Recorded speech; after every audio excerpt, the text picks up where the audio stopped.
बिस्मिल्लाहिर्रहमानिर्रहीम, अस्सलाम वालेकुम। मैं हूं ईसा नकवी। इतवार 22 सितंबर का आगाज़ हो गया है। गुज़श्ता 24 घंटों से पाकिस्तान का सियासी मंजरनामा घूम रहा है तहरीक इंसाफ के लाहौर जलसे के इर्द गिर्द। तमाम ख़बरों का, तमाम तज्ज़ियों का, टॉक शोज़ का और सोशल मीडिया का फोकस है कि लाहौर जलसा कैसा हुआ, अच्छा हुआ, बुरा हुआ, इसी के ऊपर तबसरे हो रहे हैं। लेकिन इसी 24 घंटों के दौरान एक इंतहाई गैर मामूली डेवलपमेंट हुई है शहर इक़्तिदार के ऐवान अदल में, और इस इंतहाई गैर मामूली डेवलपमेंट का ताल्लुक बराह रास्त उन 8 जजेस के साथ है जिन्होंने मखसूस नशिस्तों के केस का फ़ैसला पाकिस्तान तहरीक इंसाफ के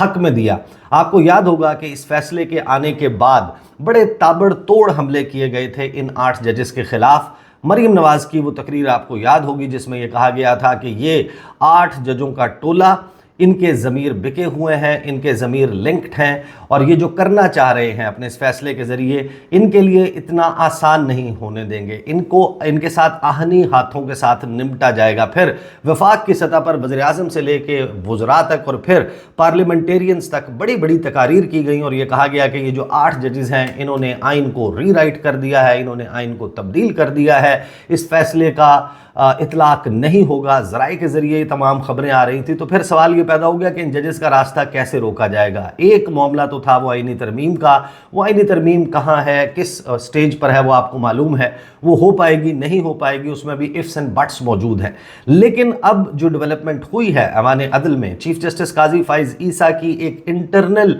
कम्युनिकेशन रजिस्ट्रार सुप्रीम कोर्ट के साथ वो जिस तरीके से सामने आई है, उसके बाद एक बहुत ही इंपॉर्टेंट सवाल पैदा हो गया है कि क्या इन 8 जजेस के खिलाफ एक रेफरेंस लाने की तैयारी तो नहीं हो रही। और ये सवाल आम हालात में पैदा ना होता। अगर आम हालात होते तो आपको मालूम है कि पाकिस्तान में किसी भी सर्विंग सिटिंग जज के खिलाफ रेफरेंस लाना और उस रेफरेंस के ऊपर कार्रवाई करना कितना कॉन्सिक्वेंशियल हो सकता है, उसके किस किस्म के नताइज हो सकते हैं। उसमें माजी में आपको याद है कि इफ्तिखार चौधरी के खिलाफ, मैं हालिया तारीख की बात कर रहा हूँ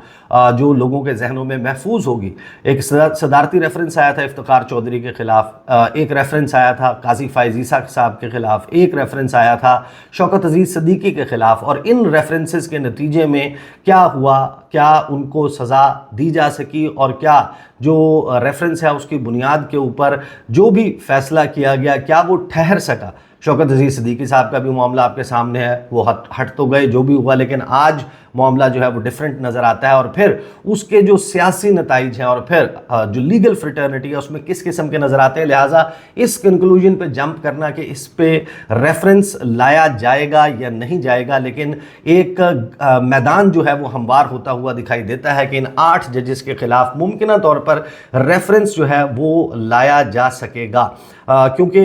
जिस किस्म की कम्युनिकेशन हुई उस कम्युनिकेशन को ऑफिस के अंदर ही रहना था। ये कोई कोर्ट ऑर्डर नहीं था, ये जजमेंट नहीं थी, ये इस किस्म की जो है वो इंटरनल कम्युनिकेशन नहीं थी कि जिसको प्रेस रिलीज़ के ज़रिए जारी किया जाता। लेकिन हमने देखा कि ये फिर मीडिया की जीनत बनना शुरू हो चुकी है। सुप्रीम कोर्ट के रिपोर्टर्स इसके ऊपर वीडियोज़ करना शुरू हो चुके हैं, और तमाम टीवी चैनल्स के ऊपर, उनकी वेबसाइट्स के ऊपर, तमाम खबर रसां इदारों को जो है वो अब ये रिपोर्ट करते हुए दिखाई दे रहे हैं। ये जो कम्युनिकेशन है ये बड़ी इंपॉर्टेंट है। ये जजेस के, इन 8 जजेस के कंडक्ट के हवाले से एक क्वेश्चनर है, एक सवालनामा है, और वो सवाल बाकायदा वाजे करते हैं कि chief justice of Pakistan justice Qazi Faez Isa वो जो है वो जिसे कहते हैं कि जी का जाना ठहर गया है, सुबह गया या शाम गया, लेकिन काजी फ़ाइज़ ईसा साहब जो हैं वो ऐसे नहीं जाएंगे। ये तो तयशुदा बात है कि काजी फ़ाइज़ ईसा ने जाना है सुप्रीम कोर्ट ऑफ पाकिस्तान से। एक सवाल बाकी है कि क्या सुप्रीम कोर्ट ऑफ पाकिस्तान से जाने के बाद वो घर जाएंगे या फिर एक नई आईनी अदालत बन जाएगी और वो उस आईनी अदालत के चीफ जस्टिस बन जाएंगे। लेकिन यहाँ से जाने से पहले काजी फ़ाइज़ ईसा साहब लगता ये है कि वो चाहते हैं कि he wants to put up a good fight, वो लड़ना चाहते हैं, और वो लड़ाई भी ऐसी लड़ना चाहते हैं कि या मैं नहीं या वो नहीं। और इसका ताल्लुक उस सुबकी के साथ है प्रॉबेबली जो उन्हें फेस करना पड़ी फुल कोर्ट में। 13 जजेस जो हैं वो बैठे थे मखसूस नशिस्तों का फ़ैसला करने के लिए, और उसमें काजी फ़ाइज़ ईसा साहब किस तरीके से अक़लियत में चले गए। जमाल मंदोखेल के जो इख्तलाफी नोट था, या समझ लें कि इख्तलाफी फ़ैसला था, उसके साथ उन्होंने एग्री किया, अपना फ़ैसला भी जारी नहीं किया। वो एक जज के साथ क्लब करके 2 जजेस हो गए, फिर 2 जजेस जो हैं उनका अलहदा फ़ैसला था, एक जस्टिस याह्या अफरीदी का अलहदा था, और फिर 8 जजेस का जो मेजॉरिटी डिसीजन था जिसने प्रिवेल करना है। अब इस सारे मामले पर जो इंटरनल कम्युनिकेशन सामने आई है, एक तो मैं वो आपके सामने रख दूंगा, फिर जो कुछ खबरें जो है वो चली हैं गुज़श्ता तकरीबन 1 हफ्ते के दौरान, सैटरडे 14 सितंबर की शाम, एन वो वक्त जब कौमी असम्बली का और सेनेट का इजलास बुलाया हुआ था हुकूमत वक्त ने, और ये शुनीद थी कि एक आइनी तरमीमी पैकेज जो है वो पास हो जाएगा, the so called the judicial package, जिसमें पाकिस्तान के आइन में अदालती ढांचा जो है वो तब्दील करने के लिए बुनियादी जो है वो तब्दीलियां लाई जा रही थी, अमेंडमेंट्स लाई जा रही थी। एन उस वक्त एक वजाहती फ़ैसला इन 8 जजेस की तरफ से जारी किया गया। इसको किस तरीके से नथी किया जा रहा है, जो इस सारी पॉलिटिकल एपिसोड है, इसको ज़रा 1 बाय 1 मैं आपके सामने रख देता हूँ। पहले तो बात कर लेते हैं कि जो इंटरनल कम्युनिकेशन है चीफ जस्टिस काजी फ़ाइज़ ईसा की registrar supreme court Jazila Aslam साहिबा के साथ, वो मीडिया की ज़ीनत जो नहीं बननी चाहिए थी, जो उन तक नहीं जानी चाहिए थी, उसकी कोई प्रेस रिलीज़ नहीं होनी चाहिए थी, वो लीक्ड डॉक्यूमेंट जो है वो मीडिया के पास पहुंच गया और मीडिया ने उसको रिपोर्ट करना शुरू कर दिया। वो डॉक्यूमेंट बड़ा ही दिलचस्प है, उसमें जो सवालात उठाए गए हैं, अगरचे उन सवालात को कोई भी शख्स पढ़े तो उसको मालूम है कि ये सवाल फ्रेम करने वाले के जहन में क्या चल रहा है और इन सवालात के जवाब उसके जहन में क्या है, लेकिन क्या ये सवालात बनते भी हैं या नहीं बनते। ये जो कम्युनिकेशन है, ये कम्युनिकेशन का डॉक्यूमेंट मेरे सामने मौजूद है, जिसमें डिप्टी रजिस्ट्रार का जो नोट है 14 सितंबर 2024 का, जिसकी copy chief justice Qazi Faez ईसा ने जजीला असलम साहिबा को ये नोट भेजते हुए लगाई है। उन्होंने कहा कि एक ऑर्डर इशू किया गया है हफ्ता 14 सितंबर 2024 को, जो CMA नंबर 7540 और 8139 सिविल अपील्स 333 334 ऑफ 2024 में जारी किया गया है। जो सेड ऑर्डर है, जो सेड एप्लीकेशन ये जो है, उसने काजी फ़ाइज़ ईसा ने कहा कि उसने इब्तदाई सवालात को जन्म दिया। जब आप इब्तदाई की बात करते हैं, following initial questions have risen, कि इब्तदाई सवालात पैदा हो गए, इसका मतलब यह है कि अगर इब्तदाई सवालात हैं तो फिर इंतहाई सवालात भी होंगे। वो जो कम्युनिकेशन है उसमें जो सवाल उठाए गए हैं वो 9 सवालात हैं। उसके आखिर में चीफ जस्टिस काजी फ़ाइज़ ईसा के दस्तखत मौजूद हैं, रजिस्ट्रार को ये भेजा गया। अब सवाल क्या है? सवाल नंबर 1 मैं आपके सामने सवाल रख देता हूँ। सवाल नंबर 1 जो है वो जजीला असलम साहिबा से जो पूछा गया है वो ये है कि इलेक्शन कमीशन और तहरीक इंसाफ ने वजाहत की दरख्वास्त कब दायर की।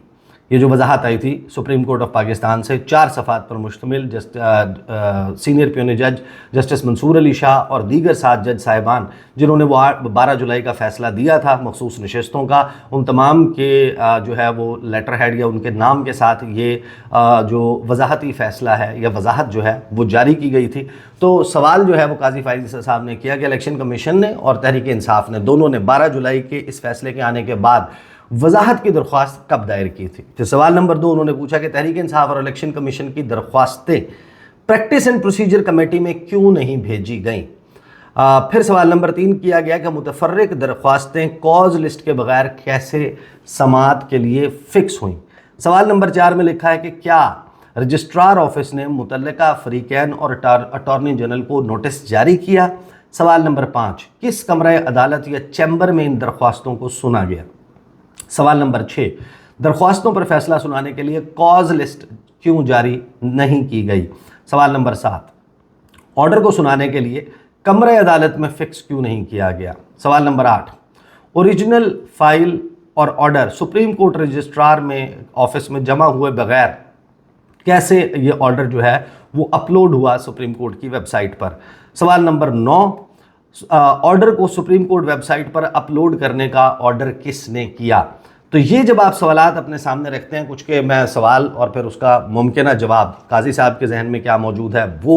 किस किस्म का केस बिल्ड करते हुए बादिउन नज़र में जो है वो दिखाई देते हैं। एक तो वो मैं आपके सामने रख देता हूँ और उसका जवाब भी ज़रा ढूंढने की कोशिश करेंगे। ये जो सवालात रखे हैं काजी फ़ायज़ ईसा साहब ने, जिसमें उन्होंने कहा है कि इलेक्शन कमीशन और तहरीक इंसाफ ने वजाहत की दरख्वास्त कब दायर की, सबको मालूम है कि ये दरख्वास्तें कब दायर हुई और वो दरख्वास्तें दायर करने की नौबत ही क्यों आई। वो इस वजह से आई कि जो 12 जुलाई का शॉर्ट ऑर्डर था उसमें ये बड़ी सराहत के साथ लिखा गया था, ये बताया गया था कि क्योंकि माजी में ये प्रैक्टिस हो चुकी है, इलेक्शन कमीशन के लिए एक फ़ैसला जो है वो 13 जनवरी को बल्ले के निशान का काजी फ़ायज़ ईसा साहब की अदालत से जारी हुआ और उसके ऊपर जो अमल दरामद जिस तरीके से किया गया, बाद में ये काजी फ़ायज़ ईसा साहब ने भी तस्लीम कर लिया और 11 जजेस ने सुप्रीम कोर्ट के ये कहा उसी जो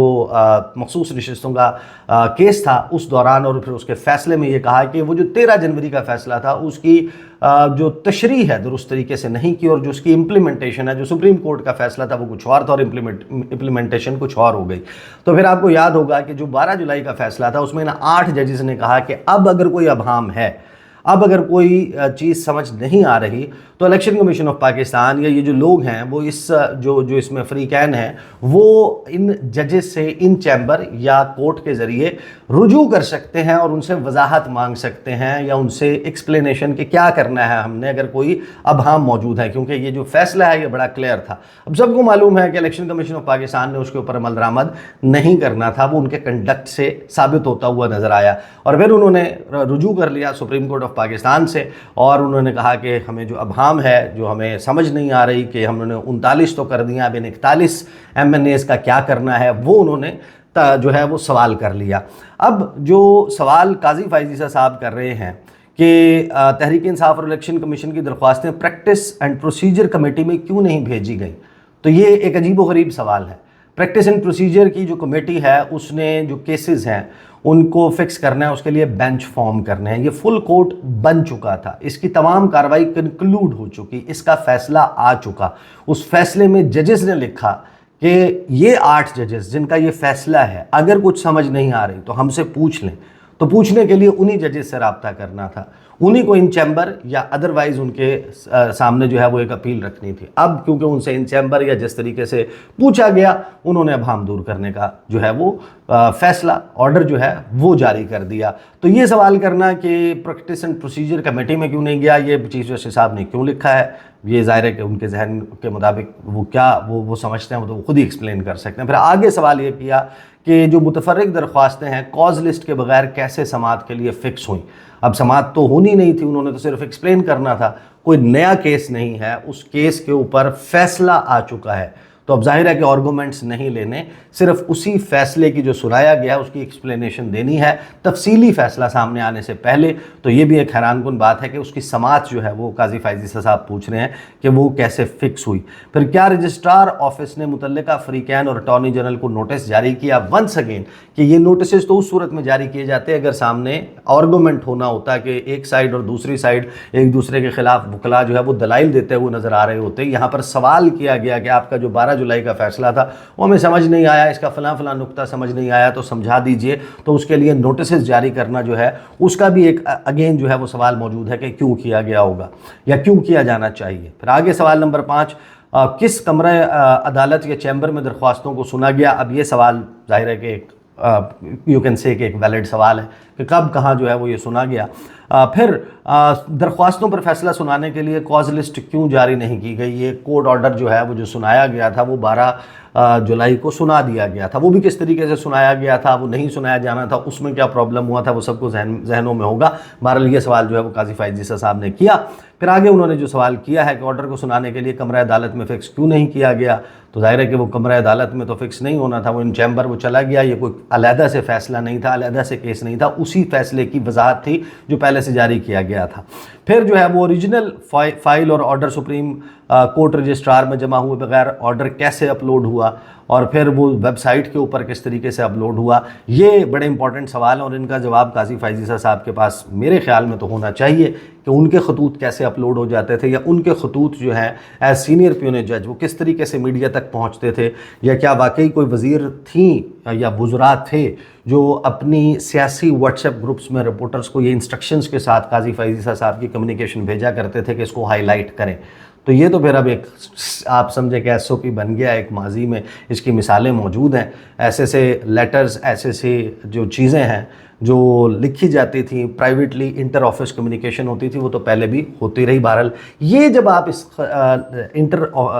یعنی کہ آپ سمجھ لیں کہ جو داخلی کمیونیکیشن ہے چیف جسٹس کی اور رجسٹرار سپریم کورٹ کی، یہ جس طریقے سے پبلک میں آئی ہے، اس کا مطلب جو سمجھ آتا ہے کہ یہ انیشیل کوسچنز جب ان کو کہا گیا ہے، تو کیا یہ جو انیشیل کوسچنز ہیں یہ لیٹر آن جو ابتدائی سوالات ہیں وہ اور سوالات، اور پھر جو ہے وہ ان کے جوابات مزید کسی چیز میں کنورٹ ہو سکتے ہیں؟ تو اس کا جواب جاننے کے لیے تو ہمیں انتظار کرنا پڑے گا۔ بہت کوئی زیادہ وقت نہیں رہ گیا قاضی فائز عیسیٰ صاحب کے جانے میں، لیکن اب یہ سارا معاملہ جو ہے وہ ممکنہ طور پر ایک ریفرنس سے کیسے جڑا ہو سکتا ہے ان 8 ججز کے خلاف؟ پہلے تو سوال یہ ہے کہ یہ اتنا مشکل کام ہے کسی جج کے خلاف ریفرنس لانا، اور اسے سپریم جوڈیشل کونسل میں آرٹیکل 209 کے تحت ججز کے کنڈکٹ، کیونکہ یہ جتنے بھی سوالات ہیں یہ مڑ کر جاتے ہیں اور جا کر ان 8 ججز کے کنڈکٹ کے اوپر کوسچن اٹھاتے ہیں۔ یہ قاضی فائز عیسیٰ صاحب نے یہ سوالات اٹھائے ہیں، کیا اس کی بنیاد کے اوپر اس کمیونیکیشن کے لیک ہو جانے یا میڈیا میں شائع ہو جانے کی بنیاد پر وفاقی حکومت ایکٹ کرے گی، صدر کے ذریعے کوئی ریفرنس آ سکتا ہے ان 8 ججز کے خلاف، یا پھر پرائیویٹلی کوئی شخص جو ہے، کوئی وکیل جو ہے، آپ کو پتہ ہے کہ جس طریقے سے ماضی میں بہت سارے ججز کے خلاف پرائیویٹلی بھی ریفرنس جو ہیں وہ بھجوائے جاتے رہے، وہ اس طریقے سے کوئی ریفرنس آئے گا، لیکن گراؤنڈ جو ہے وہ پریپیئر ہو گیا ہے۔ یہ آپ کو معلوم ہے کہ جو اسلام آباد ہائی کورٹ کے ججز ہیں انہوں نے جنہوں نے خط لکھا تھا ان کے خلاف، ان میں سے کن کن کے خلاف ریفرنس جو ہے وہ سپریم جوڈیشل کونسل بھیجا جا چکا ہے، اور پھر جو بھی شخص جو ہے یا جو بھی جج آپ کو وہ فیصلے کرتے ہوئے نظر آتا ہے جو حکومت کو سوٹ نہیں کرتے، ان کے خلاف ایک کیمپین یا پھر ریفرنس والا معاملہ some how ends up in the supreme judicial council. یہ کیوں اب لگ رہا ہے کہ یہ سوال کیوں پیدا ہوا ہے کہ کیا ان 8 ججز کے خلاف ریفرنس لانے کی تیاری کی جا رہی ہے؟ تو اس کا جواب ان خبروں میں موجود ہے جو 14 ستمبر کے بعد پاکستان کے میڈیا ہاؤسز، اور وہاں وہ میڈیا ہاؤسز جہاں لگتا یہ ہے کہ جو ایک خاص نیریٹو ہے اس کو پروپیگیٹ بھی کیا جاتا ہے، وہاں پر جو خبریں شائع ہوئی ہیں اس میں یہ کہا گیا، یا اس میں تبصرہ کرتے ہوئے یہ کہا گیا کہ جو 8 ججز نے اب ہم دور کرنے کا فیصلہ ہفتے کی شام 14 ستمبر کو عین اس وقت جاری کیا جب پارلیمنٹ میں 2 سیشن ہونے جا رہے تھے سینٹ اور قومی اسمبلی کا، جہاں پر ممکنہ طور پر پاس ہونا تھا آئینی ترمیمی پیکج، جوڈیشل پیکج۔ تو یہ جو وضاحت عین اس وقت جاری کرنا تھا، یہ اس موو کو بلاک کرنے کے لیے تھا کہ جو ممکنہ طور پر توڑ کر پی ٹی آئی کے یا سنی اتحاد کونسل کے یا آزاد والے لوگ ان سے ووٹنگ کروائی جا سکتی۔ تو ان 8 ججز نے اس آئینی پیکج کا راستہ روکنے کے لیے ہفتے کی شام یہ فیصلہ جاری کیا۔ یہ وہ نیریٹو ہے یا یہ وہ تبصرہ ہے یا یہ وہ رائے ہے جو اس وقت دی جا رہی ہے مختلف میڈیا ہاؤسز کے پرومیننٹ جرنلسٹ کی طرف سے، اور وہ اس میں اپنے ذرائع کوٹ کرتے ہوئے یہ ساری بات کر رہے ہیں کہ جو ہمارے ذرائع ہیں وہاں پر یہ رائے پائی جاتی ہے کہ یہ 8 ججز اس موو کو روکنے کے لیے یہ سب کچھ کر رہے تھے۔ تو ان کا کنڈکٹ جو ہے اس کے اوپر سوال اٹھا رہے ہیں، جس کے اوپر سوال یہ پیدا ہوتا ہے کہ یہ 8 ججز جو ہیں یہ وضاحت کر رہے تھے this is how the Supreme Court of Pakistan should behave, یا شوڈ اپنا اس کو ایسے ہی کرنا چاہیے۔ اگر 13 جنوری کا فیصلہ قاضی فائز عیسیٰ صاحب کے مطابق وہ نہیں تھا جس طریقے سے اس کو implement election commission of Pakistan نے کیا، تو جو 13 جنوری سے 8 فروری کے دوران الیکشن تک یہ سب واقعات ہوئے، سب کو سامنے نظر آ رہا تھا یہ سب کچھ ہوا۔ قاضی فائز عیسیٰ صاحب کی عدالت نے وہ سب کچھ ہونے سے نہیں روکا، بعد میں انہوں نے یہ کہہ دیا کہ ہمارے فیصلے کی تشریح جو ہے وہ غلط کی گئی اور اس کو امپلیمنٹ ٹھیک نہیں کیا گیا، ٹھیک طریقے سے اس کے اوپر جو ہے وہ عمل درآمد نہیں کیا گیا۔ قاضی فائز عیسیٰ صاحب نے بعد میں تو کہہ دیا، لیکن جب اس کے اوپر उस फैसले के ऊपर गलत अमल दरामद हो रहा था, क्या उस वक्त सवाल ये नहीं है कि काजी फैज़ ईसा या supreme court of Pakistan act करती और इलेक्शन कमीशन को बुलाकर कहती कि आपने जो हमारे फैसला है उसके ऊपर अमल दरामद ये करना था, आप कुछ और अमल दरामद कर रहे हैं। उस पर काजी फैज़ ईसा साहब का मौक़िफ़ है कि मेरे पास कोई नहीं आया, हालांकि ये कि आपके फैसले के ऊपर गलत अमल दरामद हो रहा है। हालांकि 6 फरवरी को रिव्यू पिटीशन जो है वो पाकिस्तान तहरीक इंसाफ ने 13 जनवरी के फैसले के खिलाफ दायर कर दी थी, जिसको आज तक अदालत में समाअत के लिए मुकर्रर नहीं किया गया। तो ये वो तमाम मामला है जिसमें अब आर्टिकल 209 सुप्रीम जुडिशल काउंसिल, अगर आप उसकी कंपोजिशन देखें, अगर जो जजेस हैं उनके कंडक्ट का मामला सुप्रीम कोर्ट ऑफ पाकिस्तान पहुंचता है तो उसमें जो उसकी कंपोजिशन है, चीफ जस्टिस ऑफ पाकिस्तान उसमें मौजूद हैं, 2 सीनियर मोस्ट जजेस जो इस वक्त जस्टिस मंसूर अली शाह और जस्टिस मुनीब अख्तर हैं वो हैं, और फिर 2 सीनियर तरीन जजेस चीफ जस्टिस हाई कोर्ट्स के जो है वो उसके मेंबर होते हैं। और हाई कोर्ट्स में भी सीनियरिटी का प्रिंसिपल जो है वो किस तरीके से अप्लाई होता है कि कौन सा जज किस तारीख को चीफ जस्टिस तैनात हुआ था, और अगर एक ही तारीख को 2 चीफ जस्टिस तैनात हुए हों तो फिर ये देखा जाता है कि वो हाई कोर्ट के जज कौन पहले जो है वो बना था उनमें से, फिर वो उस सीनियरिटी के हिसाब से बनता है। और अगर इन्हीं जजेस में से किसी के खिलाफ रेफरेंस आया हो तो फिर उसको सुनने के लिए, फॉर एग्जाम्पल अगर सुप्रीम कोर्ट के 2 जजेस के खिलाफ जो सीनियर मोस्ट जजेस हों उन्हीं के खिलाफ रेफरेंस हो तो फिर उनसे नीचे वाले सीनियरिटी में लोग जो हैं वो शामिल हो जाते हैं। तो अगर ये 8 जजेस के कंडक्ट के ऊपर काजी फैज़ ईसा साहब इंटरनल कम्युनिकेशन में सवाल उठाते हुए दिखाई दे रहे हैं और वो इवेंचुअली अगर एंड अप करता है वन वे और the other in the supreme judicial council, तो फिर इसका मतलब ये होगा कि जस्टिस मंसूर अली शाह, क्योंकि वो इस वजाहती फ़ैसले को जारी करने में जो है वो टॉप ऑफ द लिस्ट उनका नाम मौजूद है, फिर जस्टिस मुनीब अख्तर हैं, ये दोनों क्योंकि सुप्रीम जुडिशल काउंसिल के मेंबर्स भी हैं। तो इन दिस केस अगर कोई मुमकिना तौर पर अगर ऐसा रेफरेंस आता है जो इन 8 जजेस के ख़िलाफ़ हो और इनके कंडक्ट के ऊपर काजी फैज़ ईसा साहब की इस इंटरनल कम्युनिकेशन की बुनियाद के ऊपर जो है वो रेफरेंस आया हो, तो इन दैट केस ये 2 जजेस जो हैं वो सुप्रीम जुडिशल काउंसिल का हिस्सा नहीं होंगे इस कार्रवाई को कंडक्ट करने के लिए, बल्कि उनके बाद वाले जो 2 सीनियर मोस्ट जजेस हैं जिसमें जस्टिस याया अफरीदी और जस्टिस अमीनुद्दीन खान हैं तो वो शामिल हो जाएंगे। लड़ाई बहरहाल जो है उसका फ्रंट एक के बाद एक नया खुलता जा रहा है। काजी फैज़ ईसा साहब उन्होंने सुप्रीम कोर्ट से तो चले जाना है, अब उन्होंने घर जाना है या उन्होंने नई वफाकी आईनी अदालत जाना है, लेकिन लड़ाई का जो एक्सपैंड किया गया है, बढ़ाया गया है, उससे लगता यही है कि वो लड़ाई ऐसी लड़ना चाहते हैं कि जिसमें या मैं नहीं या फिर वो उनके जो मुकाबले में लोग मौजूद हैं वो नहीं। अगरचे जो सुप्रीम कोर्ट के मुख्तलिफ रिपोर्टर्स हैं, सीनियर रिपोर्टर्स हैं, उनकी राय ये जो मैंने आपके सामने इस पूरे वीडियो में चीज़ रखी है उसके थोड़ा सा बरखिलाफ़ है। फॉर एग्जांपल मतीउल्लाह जान साहब जो हैं वो ये कहते हैं कि जुर्रत कैसे हुई एक चीफ़ जस्टिस की कि वो पब्लिकली सवाल उठाए और डिसअप्रूव करे फुल कोर्ट के डिसीजन को एक legally inconsequential administrative note like this, यानी कि एक ऐसा इंतज़ामी नोट जो कि उन्होंने जज़ीला असलम साहिबा को या रजिस्ट्रार सुप्रीम कोर्ट को भेजा, वो जिसकी कानूनी तौर के ऊपर नताइज नहीं हैं, तो वो उसमें सवाल कैसे उठा सकते हैं। ये नोट जो है इसको डस्टबिन में फेंक दिया जाना चाहिए, ये कहा गया मतीउल्लाह जान ने। फिर साथ में कहा कि जो एडिशनल ऑर्डर है 8 जजेस का, 13 जजेस की फुल कोर्ट में से वो वैलिडली इशू किया गया था, वैलिड एप्लीकेशंस थी, चैम्बर में फ़ाइल की गई थी और कैटेगोरिकली स्टेट किया गया था 12 जुलाई के फ़ैसले में chief justice must hold his horses and control his desire for an extended power play. बहरहाल ये उनका मौक़िफ़ है, अदरवाइज़ भी जो रिपोर्टर्स हैं इसके ऊपर अब भांत के तबसरे कर रहे हैं। ये हतमी नहीं है कि इसकी बुनियाद के ऊपर कोई रेफरेंस आएगा, लेकिन ये बात तय है कि वो जो रेफरेंस वाला मामला है वो अगर उन जजेस के ख़िलाफ़ इस्लामाबाद हाई कोर्ट के आ सकता है जिन्होंने वो ख़त लिखा था, तो ये जो डेवलपमेंट 14 सितंबर ऑनवर्ड हुई है तो ये लगता है कि ये जो ऐवान अदल है उसकी जो पुरस्रार और गैर मामूली डेवलपमेंट्स हो रही हैं उनमें से शायद आने वाले दिनों में आप ये भी देखें कि अगर वो आईनी तरमीम वाला मामला नहीं होता तो इन 8 जजेस के हवाले से कुछ इस किस्म का भी हो सकता है। अब तक के लिए इतना ही, इजाज़त दीजिए, अल्लाह हाफ़िज़।